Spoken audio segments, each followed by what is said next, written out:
বৃহস্পতিবার স্বাধীনতা দিবসের দিন হাওড়ার শ্যামপুরের সোসাইটিতে উদ্বোধন হলো একটি বাইকের বিশেষ শোরুম। উদ্বোধন করেন সমাজসেবী শ্রীধর মণ্ডল।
ওখান থেকে রেড ডিশও একটা আনতে বল।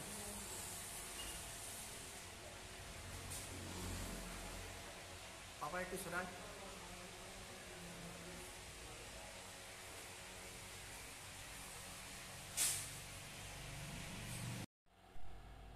দাদা, আজকে আপনার শোরুম উদ্বোধন করলেন, কি বলবেন?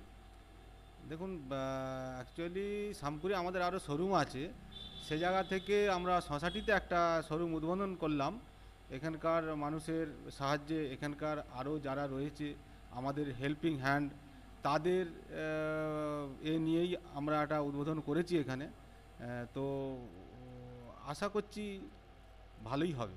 কেমন সাড়া পাচ্ছে? সাড়া বলতে অলরেডি আমাদের 3খানা গাড়ি বিক্রি হচ্ছে এবং পরবর্তীকালে আরও কাস্টমার আসছে আমাদের কাছে এখানে। ছাড়া এখন যা আছে মোটামুটি আমাদের আশানুরূপ যা ছিল তার থেকে অনেক ভালোই রয়েছে। আপনার নাম? আমার নাম শ্যামল বিশ্বাস।